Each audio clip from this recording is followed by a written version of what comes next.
2018 ಕಾಂಗ್ರೆಸ್ ಜೊತೆ ಮಾನ್ಯ ಕುಮಾರಣ್ಣವರು ಸರ್ಕಾರ ರಚನೆ ಮಾಡಿದ ಸಂದರ್ಭದಲ್ಲಿ ಅದರ ಒಂದು ವರ್ಷದ ಸರಿಸುಮಾರಿಗೆ 19ಕ್ಕೆ ಚುನಾವಣೆ ಬರುತ್ತೆ, ಲೋಕಸಭಾ ಚುನಾವಣೆ.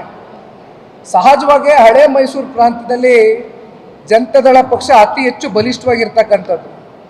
ಇಲ್ಲಿ ಪ್ರತಿನಿತ್ಯ ಸ್ಥಳೀಯವಾಗಿ ಕಾಂಗ್ರೆಸ್ಸು JDSನ ಕಾರ್ಯಕರ್ತರುಗಳು ಪ್ರತಿನಿತ್ಯ ಇವತ್ತು ಎದುರಾಳಿಗಳು, ನೇರ ಎದುರಾಳಿಗಳು, ಹೊಡೆದಾಟ ಬಡದಾಟ ಮಾಡ್ಕೋತಾರೆ, ರಾಜಕಾರಣ ಮಾಡಬೇಕಾದ್ರೆ ಮಾಡ್ತಾರೆ.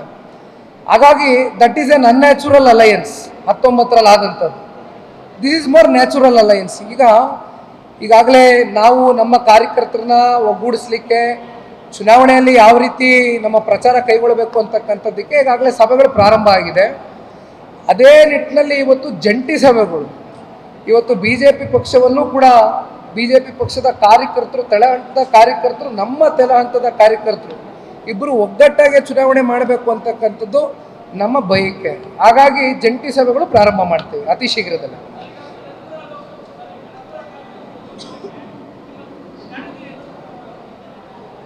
ವಿಶೇಷವಾಗಿ ಬರೀ ಕನಕಪುರ ಇದು ವಿಧಾನಸಭಾ ಕ್ಷೇತ್ರಕ್ಕೆ ಸಂಬಂಧಪಟ್ಟಂಥ ಸ್ಟ್ರಾಟಜಿ ಏನಿಲ್ಲ. ಸ್ಟ್ರಾಟಜಿ ಅಂತಕ್ಕಂಥದ್ದು 28 ಲೋಕಸಭಾ ಕ್ಷೇತ್ರದ ಸ್ಟ್ರಾಟಜಿ ಇದೆ, ಜೊತೆಗೆ ಬೆಂಗಳೂರು ಗ್ರಾಮಾಂತರದ್ದು ಸ್ಟ್ರಾಟಜಿ ಇದ್ದಂಥ ಸಂದರ್ಭದಲ್ಲಿ ಸ್ಟ್ರಾಟಜಿಗಳು ಹಲವಾರು ಸಂದರ್ಭದಲ್ಲಿ ಪಕ್ಷದ ಚೌಕಟ್ಟಿನಲ್ಲಿ ಮಾತನಾಡ್ತಕ್ಕಂಥ ವಿಚಾರ, ಅದನ್ನು ನಾವು ಬಹಿರಂಗವಾಗಿ ವ್ಯಕ್ತಪಡಿಸ್ತಕ್ಕಂಥದ್ದಲ್ಲ. ಅಲ್ಟಿಮೇಟ್ಲಿ ಏನು ಮಾಡಬೇಕು, JDS ಅವರು BJP ಅವರು ಕೂತು ಮಾಡ್ತೇವೆ. ಫಲಿತಾಂಶ ಬಹುಶಃ ಪ್ರಜ್ಞಾವಂತರ ಮತದಾರರ ಕೈಯಲ್ಲಿದೆ. ಮುಂದಿನ ತಿಂಗಳು 26ನೇ ತಾರೀಕು ಅವರು ಪ್ರಜ್ಞಾವಂತಿಕೆಯಲ್ಲಿ, ಬಹಳ ಬುದ್ಧಿವಂತಿಕೆಯಲ್ಲಿ ಮತ ಚಲಾವಣೆ ಮಾಡ್ತಾರೆ ಅಂತಕ್ಕಂಥದ್ದು ನಾವೆಲ್ಲ ನಿರೀಕ್ಷಿಸ್ತೀವಿ. ಒಂದು ಸೆಕೆಂಡ್ ಅಣ್ಣ, ಒಂದು ಸೆಕೆಂಡ್.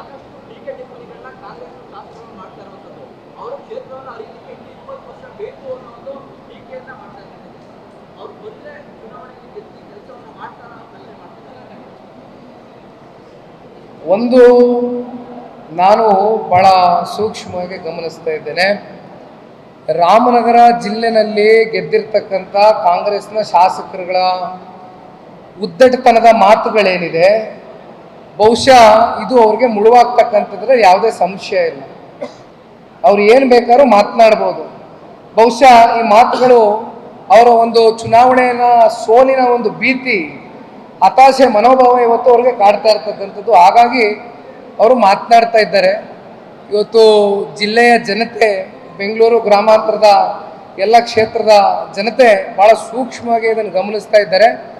ಸೂಕ್ತವಾದಂಥ ಸಂದರ್ಭದಲ್ಲಿ ಸೂಕ್ತವಾದಂಥ ಅಭ್ಯರ್ಥಿಗೆ ಜನ ಮತ ನೀಡಿ ಆಶೀರ್ವಾದ ಮಾಡ್ತಾರೆ ಅಂತಕ್ಕಂಥದ್ದು ನಾವು ನಂಬಿದ್ದೀವಿ.